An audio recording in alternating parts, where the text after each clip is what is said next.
하나님의 축복과 저주 속에 담긴 진의. 자, 오늘 신명기 말씀이 이제 계속되고 있는데요. 사실 27장부터 이제 30장까지 오늘 28장이잖아요. 이게 이제 모세의 세 번째 설교입니다. 그러면서 마지막 설교예요. 그러니까 정말 유언 중에 유언이 오늘 이 세 번째자 마지막 말씀이라고 할 수 있습니다. 자, 그 내용이 뭘까요? 가나안 땅에 들어가면은 정말 너희가 생각하지 못한 일이 올 거다. 그러니까 내가 이렇게 쫀쫀하게 얘기하는 것, 하나님이 이렇게까지 간섭하는 거 좀 싫어할 것 같고 너희 굉장히 피곤할 것 같지만 이거 잊으면 안 된다. 그래서 이 하나님은 가나안 땅에 이 이스라엘 백성이 들어가면은 어떤 일이 일어나는지를 알고 있었어요. 정말 남자들은 다 가나안 여자는 뺏깁니다. 가나안 여인들은 가나안 문화 속에 다 들어가서 우상을 섬겨요. 실제로 그런 일이 일어났기 때문에 하나님은 이걸 보다 못해 정말 마지막까지도 이 모세를 통해 하는 말씀이죠. 늘 그렇듯이 이 신명기 말씀은 그때는 잘 안 들렸습니다. 이스라엘 백성이 들어가서 남편을 잃고 아내를 잃고 자식을 잃은 다음에 피눈물이 난 다음에 이 말씀을 알게 돼요. 이게 그 말씀이었구나. 우리 부모님 살아생전 때는 참 그 소리가 잔소리같이 들릴 때가 많습니다. 그런데 부모님 하늘나라 가시면은 야, 그게 어머니 얘기하신 게 그거였구나, 아버지 얘기한 게 그거였구나, 우리 아는 것과 마찬가지죠.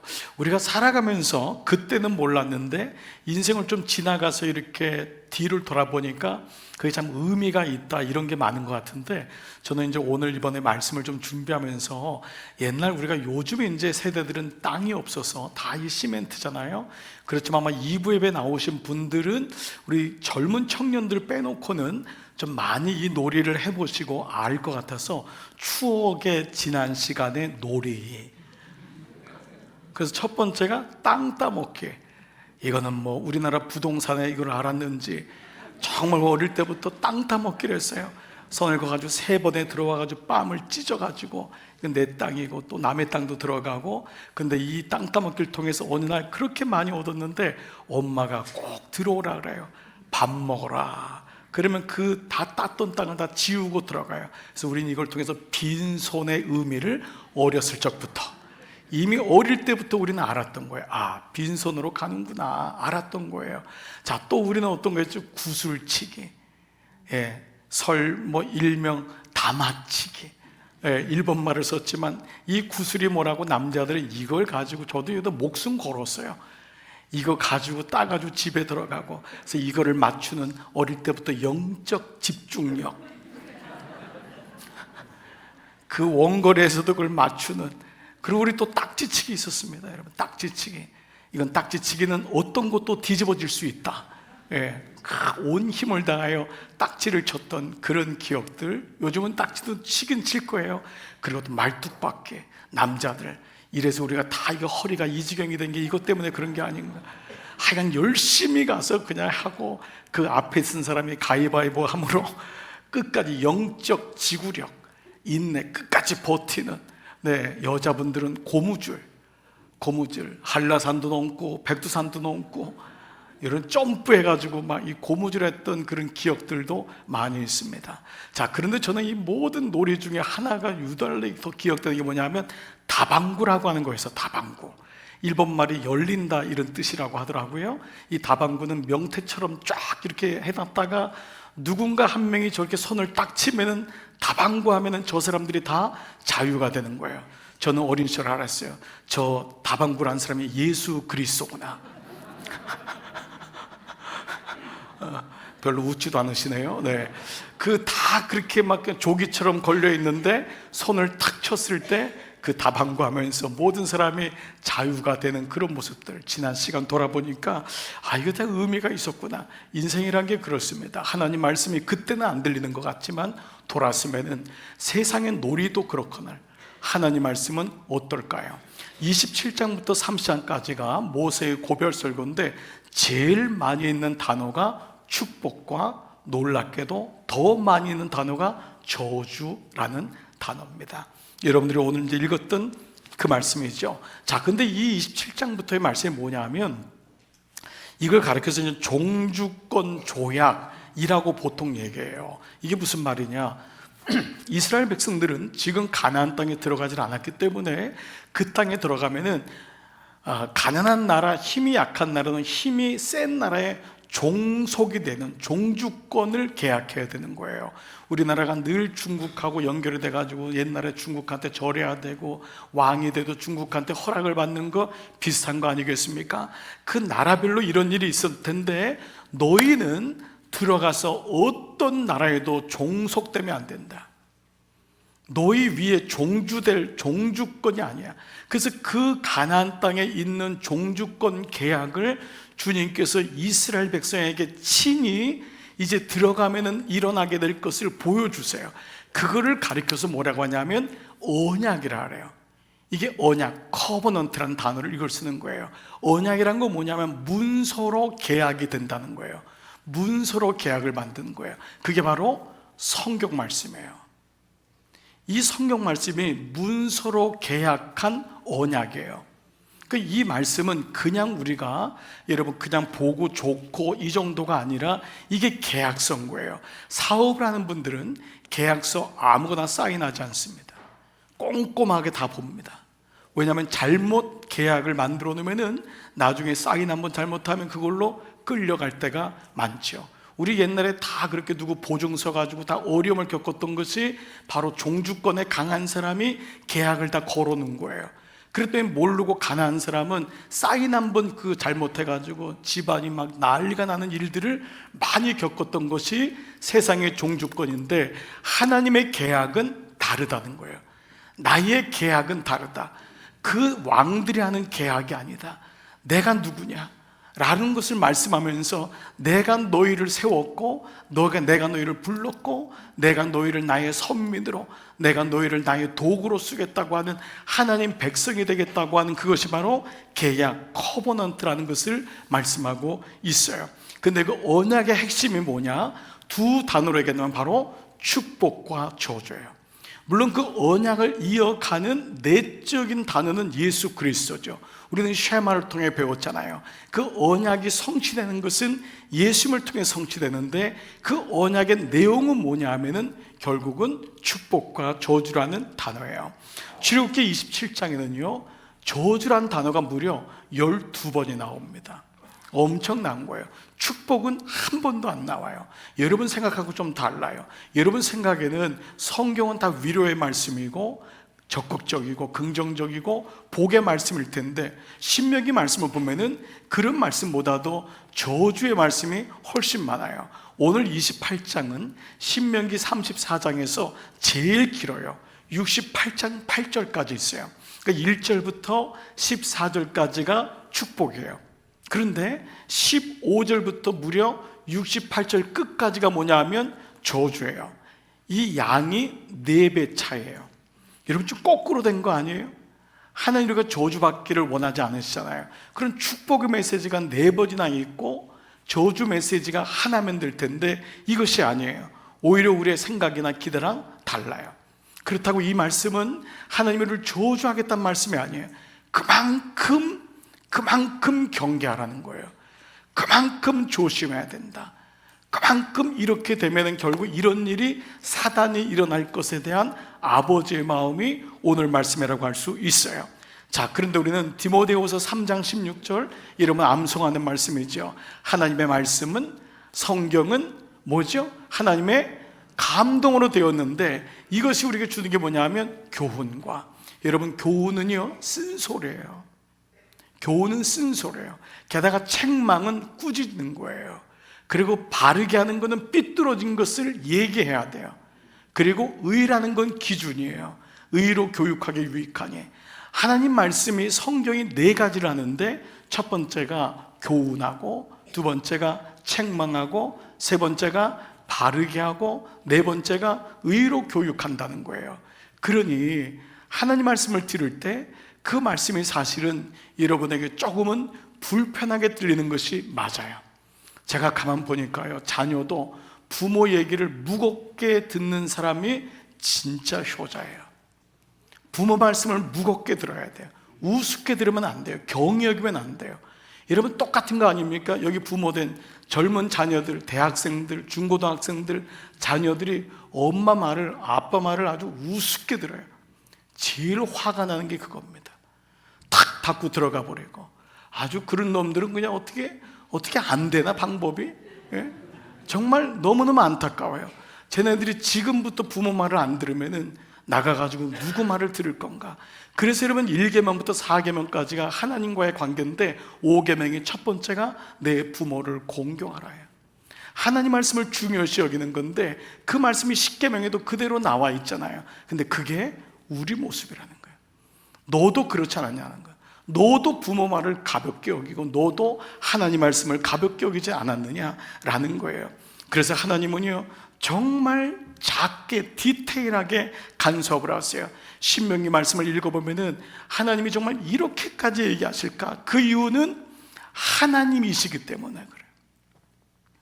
여러분 어떤 지나가는 사람도 여러분 자녀에게 뭐라고 할 사람은 아무도 없어요. 게임방 주인이 밤새도록 게임한다고 얘 공부 안 하고 여기 있으면 어떻게 되니? 그런 얘기 하지 않습니다. 만화가게 아저씨가 애 보러 만화만 본다고 뭐라고 하지 않습니다. 피눈물 흘리는 거는 부모잖아요. 아버지 마음이 신명기 말씀에 이 저주를 할 수밖에 없는 마음이 그대로 있다는 것을 보게 돼요. 자, 그런데 우리가 이 축복과 저주의 말씀을 혹시 잘못 이해할 수 있어서 먼저 좀 하나를 말씀드릴게요. 이제 우리 교회의 영적 수준 정도면은 오해하지 않겠지만 혹자 가운데, 여러분 가운데는 그러면 내가 말씀을 잘 듣고 지켜서 행하면은 축복을 받고 지켜서 행하지 않으면은 축복을 받지 못하네. 물론 이건 소중해요. 그런데 이것을 가르쳐 뭐냐면 보상적 조건적 믿음이라고 해요. 하나님과의 관계를 내가 이만큼 했으니까 하나님이 나를 도와줄 거야. 내가 이만큼 헌신했으니까, 내가 이렇게 예배 잘 드리잖아, 내가 착하게 살았으니까 하나님 나를 도와주고, 그렇지 않으면은 하나님 나를 도와주지 않을 거야 라고 하는 것을 종교라고 하잖아요. 이 종교의 가장 기본에 깔린 건 뭐냐면 give and take예요. give and take. 믿음 생활을 그렇게 하는 경우가 있어요. 내가 교회를 위해서, 내가 주님을 위해서 얼마나 헌신했는데 라고 하는 게 우리도 모르게 깔려 있다는 거예요. 이걸 자기의라고 하잖아요. 세상의 종교는 자기의가 강한 거예요. 그런데 믿음은 그렇지 않아요. 몰라줘도 섬기고 주님만 알면 되는 거예요. 즉 주님과의 관계가 어떤 무엇보다도 중요하다는 거예요. 말씀을 통해서 우리는 이걸 깨닫게 되는 게 뭐냐, 쉐마가 바로 전제되어 있다는 거예요. 우리가 말씀을 듣고 지켜 행하는 건 소중해요. 근데 그 전에 먼저 깔려져 있어야 돼요. 여러분이 대부분 그럴 거예요. 그게 신명기 오늘 28장 말씀이잖아요. 신명기 6장에서 여러분 기억하세요? 쉐마, 들으라. 그 말씀이 신명기 6장, 우리 암송도 했잖아요. 신명기 6장 4절부터 5절의 말씀이 이렇게 시작해요. 들으라 이스라엘아, 이스라엘아 들으라. 너희가 이거를 들어야 되는데 뭐냐? 우리 하나님 여호와는 오직 유일한 여호와이시니, 그 다음에 뭐예요? 너는 마음을 다하고 뜻을 다하고 힘을 다하여 내 하나님 여호와를 다 같이요 사랑하라. 이게 있어야지만 그 다음이 이루어지는 거예요. 이게 종교 아닌 생명인 거예요. 하나님과의 관계는 종교적인 기브 앤 테이크가 아니에요. 내가 주님을 사랑하기 때문에 그 말씀이 들려요. 정말 그래요. 여러분 사랑하면은요 그 말씀이 들려요. 그 사람을 존중하고 존경하면은 그 말씀이 들려요. 그 사람을 가볍게 여기면 그 말씀이 안 들려요. 하나님을 사랑하면은 그 말씀이 들려요. 사랑하면은 지키고 싶어요. 사랑하면은 행하고 싶은 거예요. 그래서 먼저 이 말씀이 깔린 다음에 오늘 너는 여호와의 말씀을 듣고 지켜 행하라. 이것이 조건적인 구원이 되지 않고 사랑에 대한 응당한 마땅히 해야 될 모습인 것을 먼저 우리가 아는 것이 중요할 것입니다. 그러면 오늘 이 축복과 저주의 말씀은 두 가지로 좀 묵상이 필요합니다. 첫 번째는 축복과 저주의 기준이 뭐냐. 하나님이 우리를 축복하시는데 저주하시는데 하나님의 기준이 있잖아요. 그 기준이 중요하다는 거예요. 기준이 뭔지를 첫 번째 한번 묵상하고요. 두 번째, 하나님이 이렇게 저주를 4배나 얘기하고 축복을 얘기하는데 이 축복과 저주에 담긴 하나님의 진의가 뭐냐, 아버지의 마음이 뭐냐, 이거 알면 되잖아요. 여러분, 우리가 부모님께 우리 아이들이 그렇게 혼나도 눈물 툭 닦고 다시 공부하고 집에 돌아오는 이유는 뭐예요? 아버지의 진의를 알기 때문입니다. 그렇게 매를 맞아도 또 들어가는 이유가 뭐예요? 맷집이 좋아서 들어가는 게 아니잖아요. 예? 정말 그 아버지의 마음을 알기 때문인 것 마찬가지죠. 첫 번째, 먼저 하나님의 축복과 저주의 기준, 조건은 무엇일까를 먼저 나눠볼게요. 자, 1절과 2절 보면은 중요한 동사가 이제 등장하는데 함께 볼게요. 내가 내 하나님 여호와의 말씀을 삼가 듣고, 동그라미, 이 듣는다는 단어는 신명기를 관통하는 단어예요. 쉐마도 들으라 이스라엘이잖아요. 모든 게 듣고에서 시작하는 거예요. 듣고 내가 오늘 너에게 명령하는 그의 모든 명령을, 두 번째 동그라미, 지켜 행하면. 그러니까 첫 번째가 뭐냐면 듣고 지켜 행함이잖아요. 듣고 지켜 행한 기준이 나왔어요. 어떤 사람이 복을 받느냐 하면 듣고 지키고 행하는 사람이에요. 그럼 어떤 사람이 저주를 받느냐? 듣지도 않고 당연히 지키지도 않고 행하지도 않는 사람이죠. 그런데 좀 더 말씀에 연결되면 두 번째 단어가 등장해요. 자, 내 하나님 여호와께서, 그 다음에요, 내가 내 하나님 여호와의 뭐예요? 말씀을 청종하면, 동그라미입니다. 첫 번째 단어가 듣고 지켜 행함, 이걸 한 카테고리로 해보세요. 두 번째 단어는 뭐냐면 그 말씀을 순종이 돼야 되는 거예요. 순종이 돼야지만이 그게 들리잖아요. 지키고 행하잖아요. 청종이라는, 순종이라는 단어가 나와서 순종하면 조건이 된 거예요. 이 모든 복이 너에게 임하지만은 15절부터는 순종하지 않으면은 내가 너에게 이런 저주가 임할 거다 말씀을 하세요.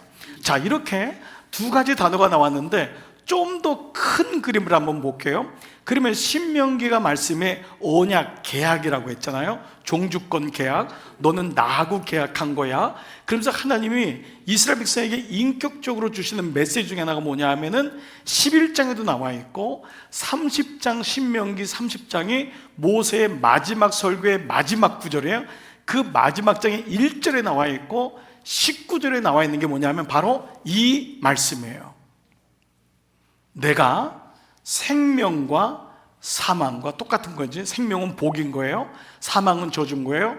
그러니까 이 말씀은 눈에 보이는 그냥 이 땅의 어떤 축복이 아니라, 복이란 것은 생명이에요. 생명. 이것이 예수 그리스도로 인하면은 영생이란 단어잖아요.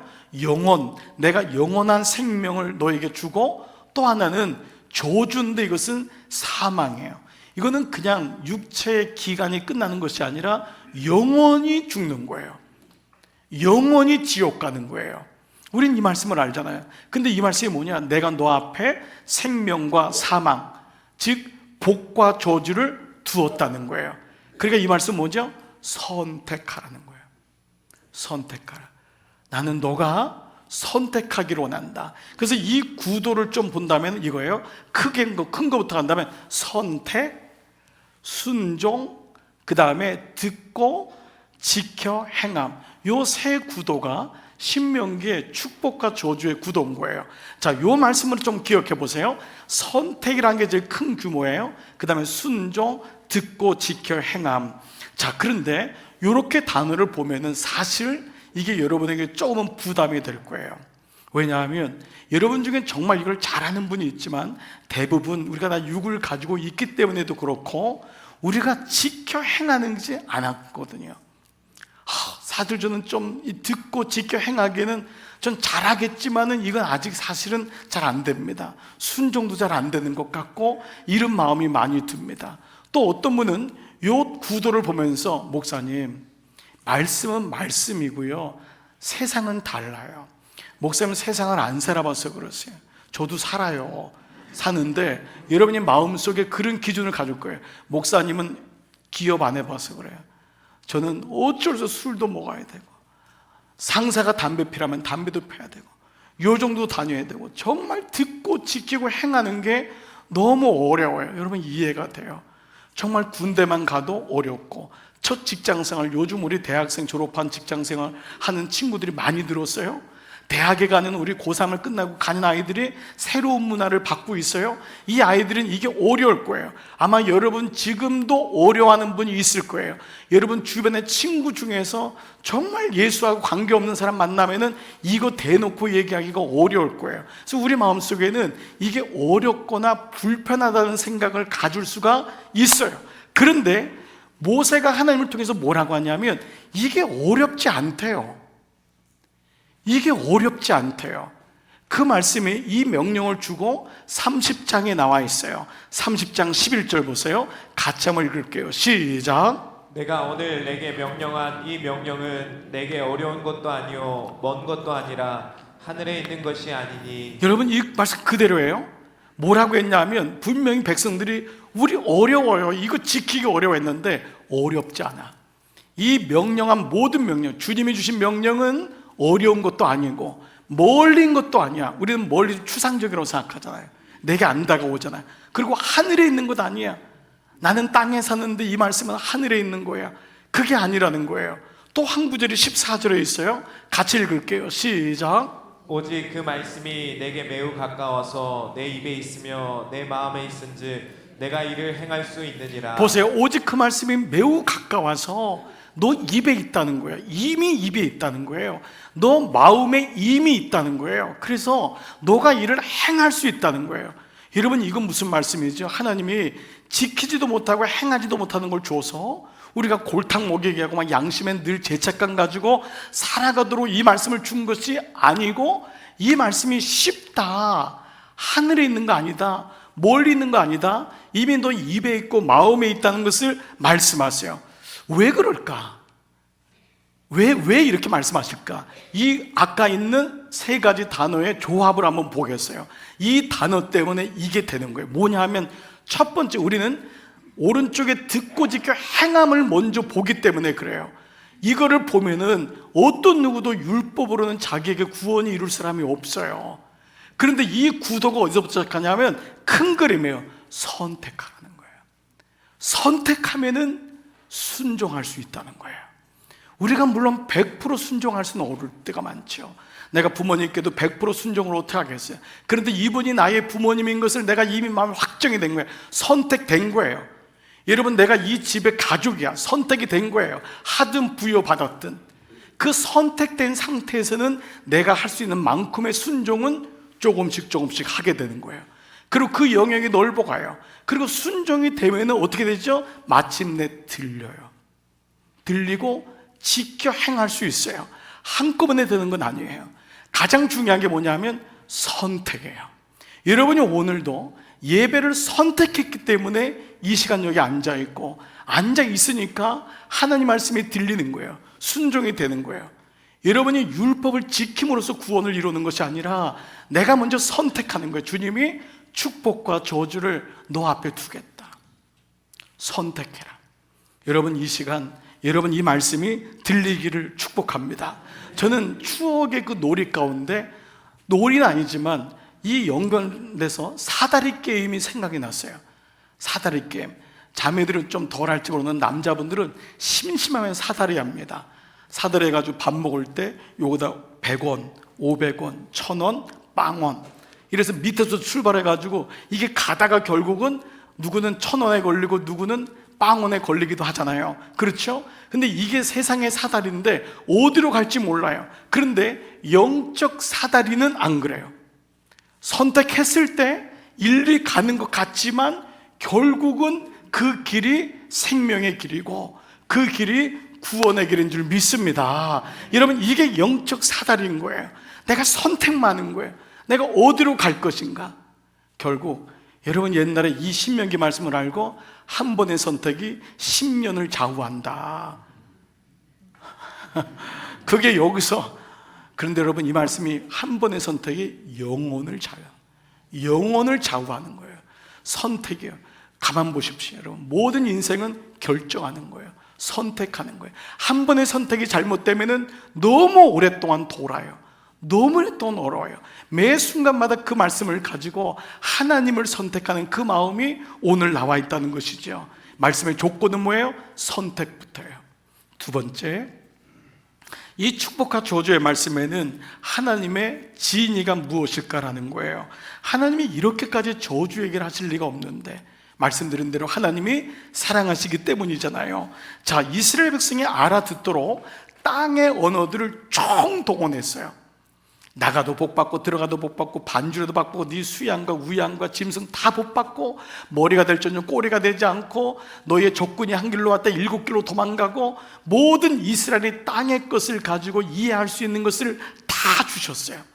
그리고 저주받는 것에도 안 좋은 거는 다 땅의 것은 다 집어넣었어요. 뭐 폐병부터 뭐 관절부터 뭐 자녀가 눈이 멀고 뭐 돈을 못 받고 망하고 모든 것을 다 집어넣었어요. 이건 뭐냐면 하나님의 마음을 알게 하기 위해서 예표들을 주신 거잖아요.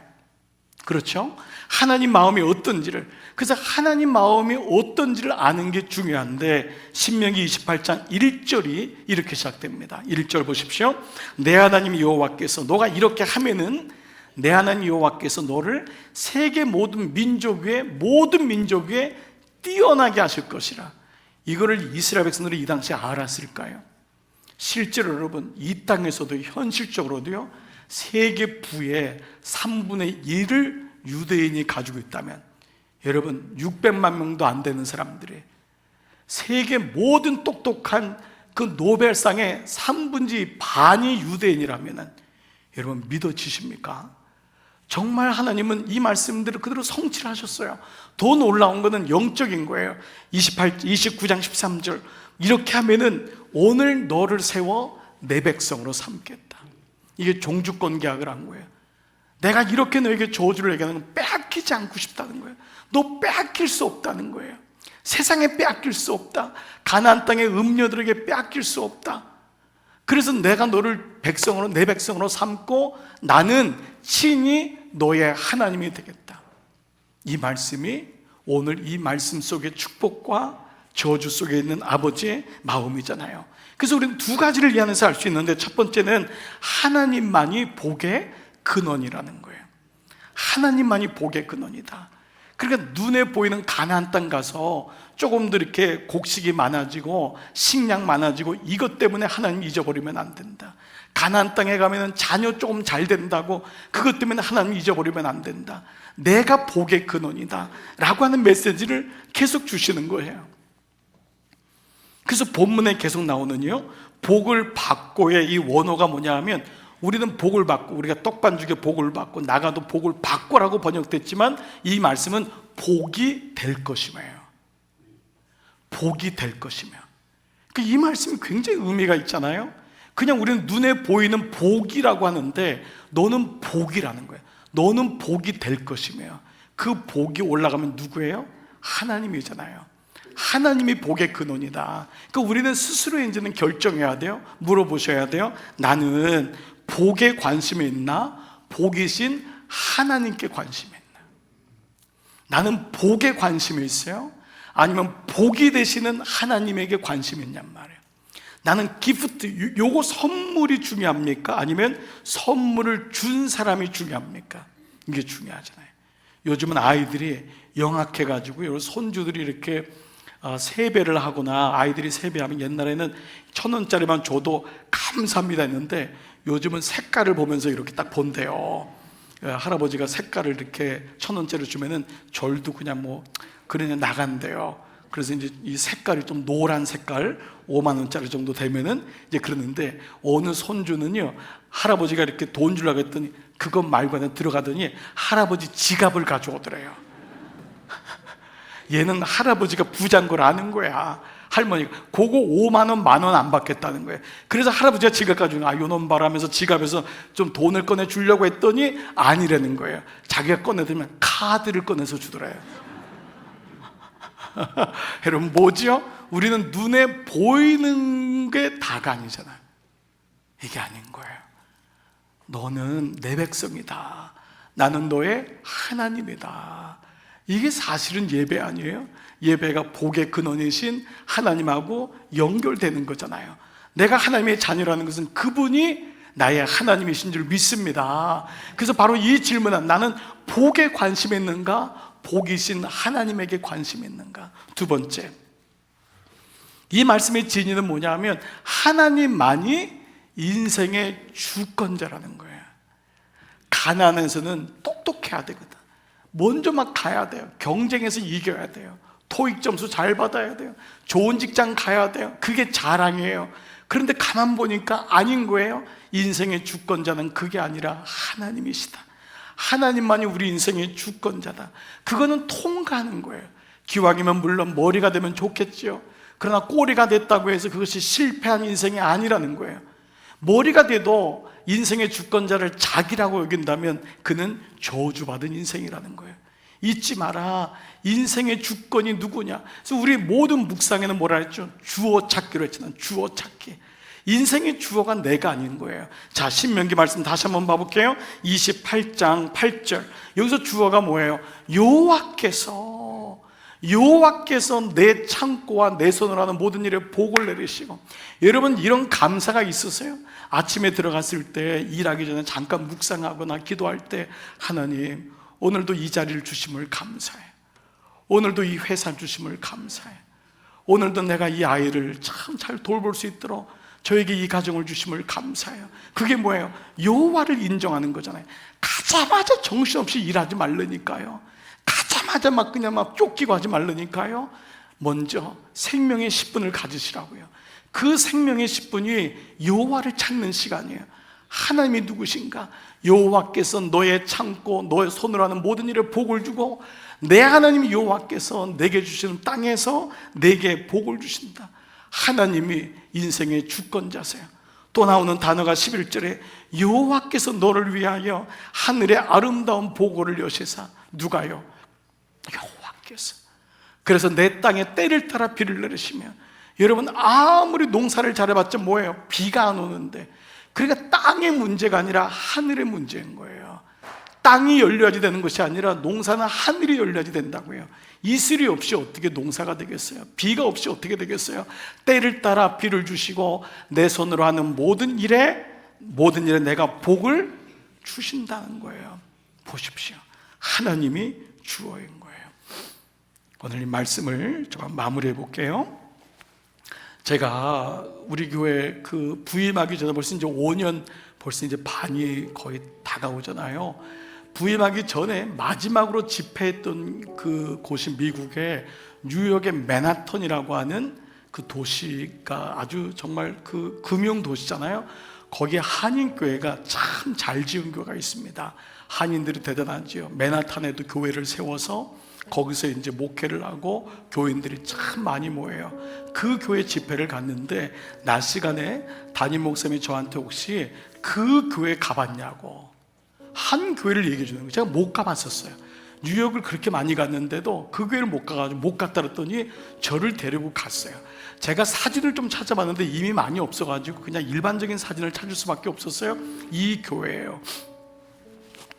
겉으로 보면 굉장히 뭐 크지 않은 것 같은데 엄청나게 큰 교회입니다.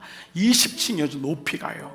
아파트 크기 높이니까 여러분 20층이면 굉장히 높잖아요. 완전 대리석으로 지었어요. 안에 들어가면 뭐 더 할 것 없어요. 안에는 너무너무 넓고요. 한 2,500명 정도 들어가는 좌석인데 다 저렇게 정말 기가 막히게 졌어요. 이 교회가 리버사이드 처치라는 것이에요. 맨하탄 리버사이드 처치. 근데 이 교회를 세운 사람이 누구냐 하면은 다윗 이후에 가장 큰 부자의 록펠러라고 하는 사람이에요. 록펠러. 영어로 락펠러 혹은 록펠러, 우리는 록펠러라고 하잖아요. 이분이 세운 교회인데 어머니를 기념하여 세운 교회예요. 4층에서부터 20층까지 종탑이 있는데 이런 종탑의 모양이 있어요. 4층부터 보면 종탑이 쭉 올라가 있어요. 이 종탑이 계속 이렇게 쭉 올라가 있어요. 근데 이 종탑이 몇 개냐면 74개예요. 어머니가 74년을 사셨어요. 아들이 어머니를 생각하면서 종을 치게 했어요.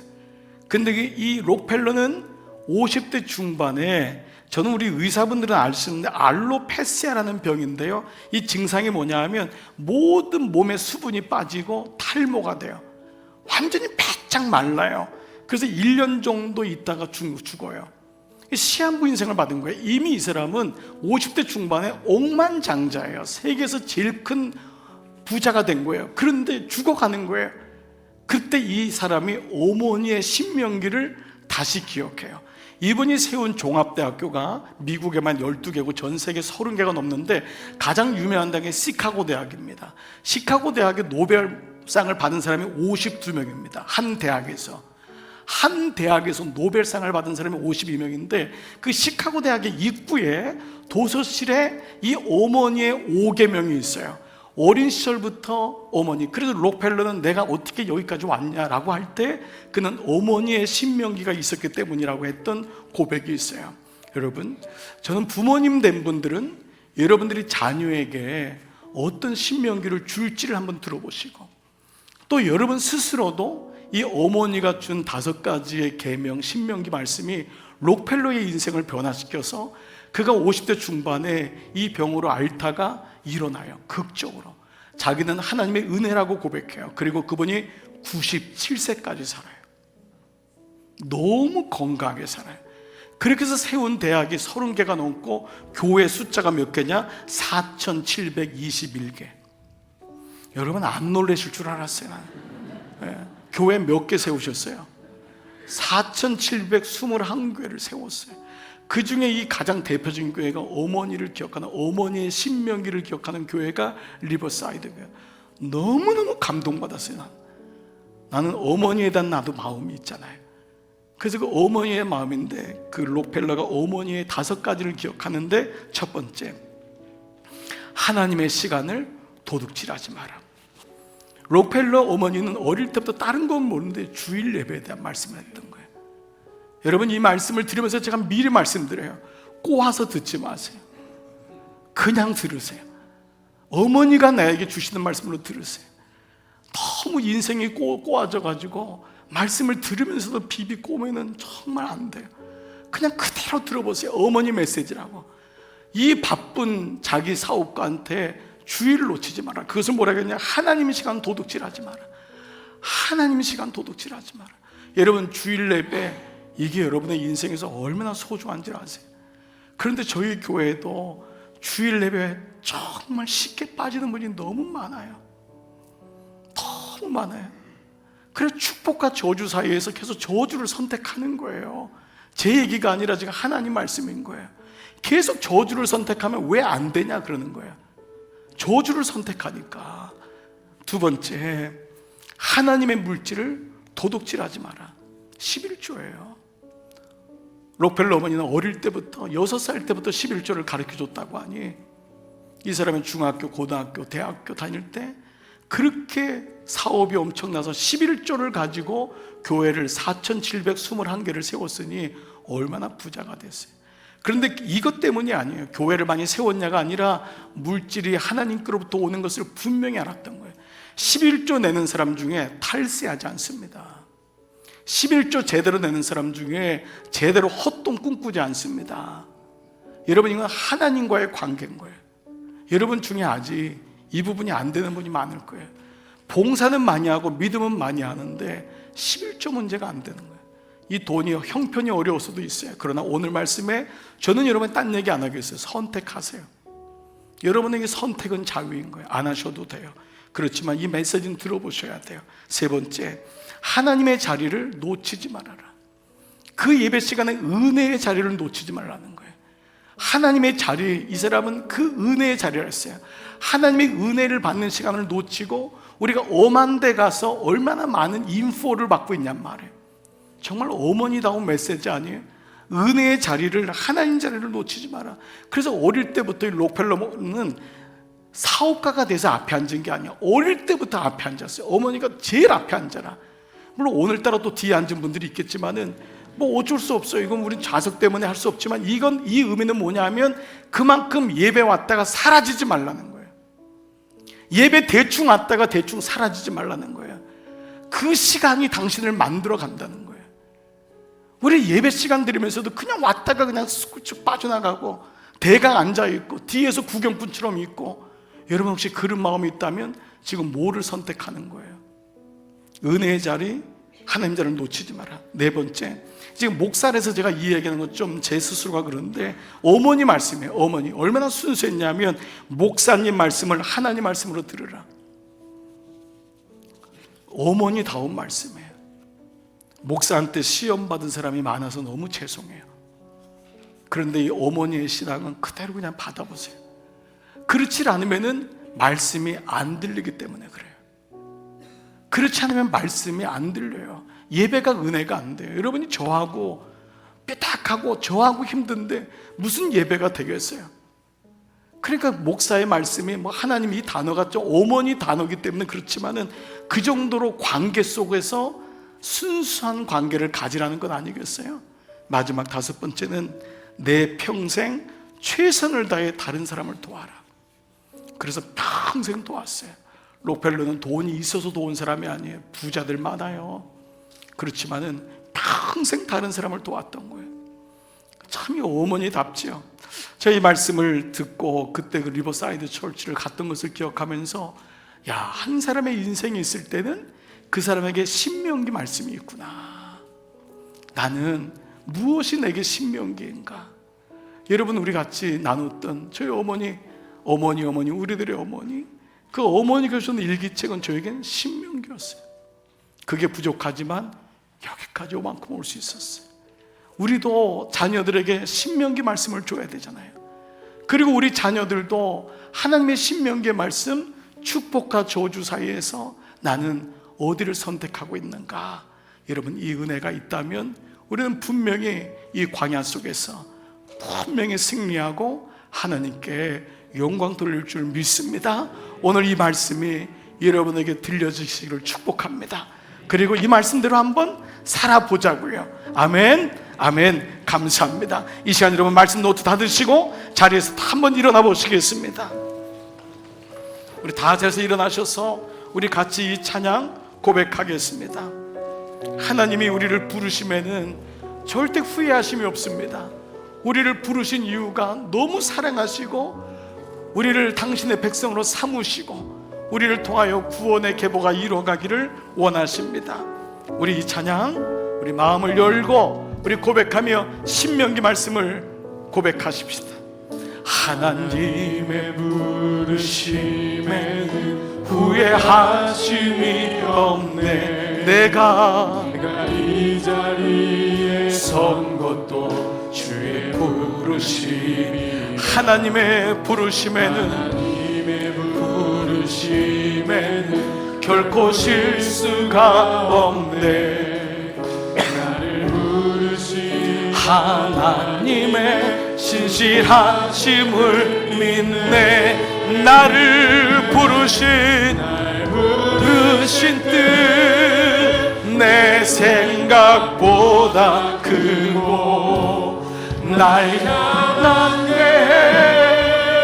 나의 지혜로 증량 못하나 가장 좋은 길로 가장 완전한 길로 오늘도 날 이끄시는데 작은 나를 부르신 뜻을 나는 알 수 없지. 오직 감사와 순종으로 주님의 길을 가겠습니다. 때론 내가 연약해져도 주님 날 도우시니 주의 놀라운 그 계획을 나는 믿으며 살리. 아멘 아멘. 날 도우신 뜻 내 생각보다 여러분 주님을 신뢰하세요. 주님을 믿으세요. 주님은 놀라운 계획을 가지고 있습니다. 내가 할 것은 주님을 선택하는 거예요. 주님, 나는 주님을 떠나지 않겠습니다. 나는 주님의 길을 걷겠습니다. 우리 한번 두 손 겸손히 들고 나를 부르신 뜻 내 생각보다 크고 아멘 아멘. 향한 궤 나의 지혜로 증량 못하나 가장 좋은 길로 가장 완전한 길로 오늘도 날 이끄신 우리 말씀 붙잡고 함께 기도하며 고백하며 나가시겠습니다. 아버지 감사합니다. 생명과 사망의 길이 내 앞에 놓였으니 아버지 축복과 저주의 길이 내 앞에 놓였는데 주님 저에게 선택하라고 말씀하십니다. 주님 저 주님을 선택합니다. 저 그래서 오늘 예배를 드리고 주님 알기를 원하고 주님 저에게는 주님이 저의 주여 하나님이요 영원하신 왕이십니다. 아버지 주님이 복의 근원이십니다. 내 인생의 주권자이십니다. 그런데 웬 은혜입니까? 주님을 선택하니까 순종할 힘을 주십니다. 내가 주님을 선택하니까 주님이 그 어려운데도 순종할 수 있는 힘과 능력과 마음을 주십니다. 그러니까 말씀이 들리고 지켜 행할 수 있게 됩니다. 아버지 오늘 살아가는 종들이 이 말씀을 들었습니다. 신명기 말씀이 내 말씀이 되어 내게 있는 이 축복이 아버지께로 왔음을 기억하고 아버지 나는 저주의 인생이 아닙니다. 나는 이 길을 걷지 않을 것입니다.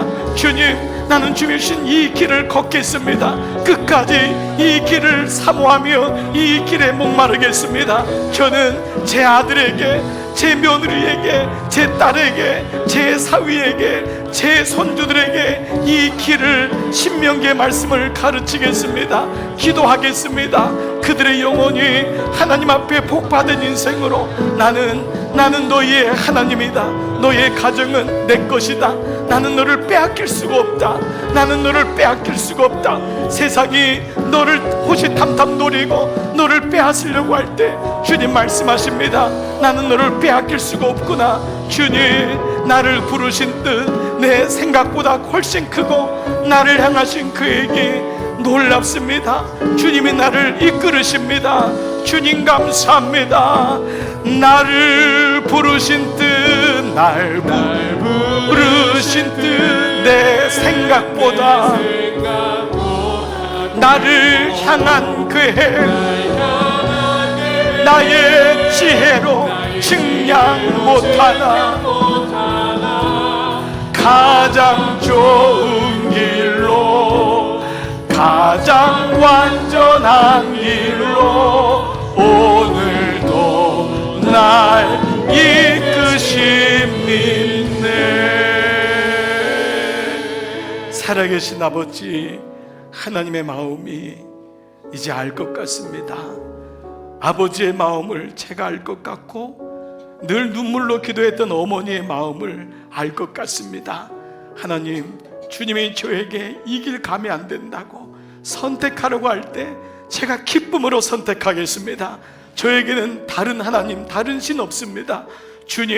주님만이 나의 왕이요 주님만이 나의 인생의 주권자임을 주님 앞에 고백합니다. 그때 순종의 힘을 주십니다. 나는 힘이 없고 나는 그 말씀을 지킬 줄도 모르고 때로는 악에 빠지기도 하고 죄 가운데 사는데 주님은 괜찮다고 주님 나를 부르십니다.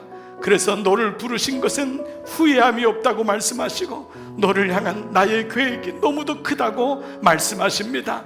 오늘 이 아침 이 말씀이 들려지게 하셔서 오 주여 신명기 28장의 축복과 저주의 이 은혜가 이 하나님의 마음이 오늘 이 한 주간도 우리의 평생 살아가는 말씀 되게 하여 주시옵소서.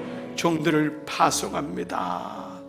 이제는 성부와 성자와 성령의 은총이 머리 숙인 모든 종들 위에 이제로부터 영원토록 함께 하시기를 간절히 축원하옵나이다. 아멘.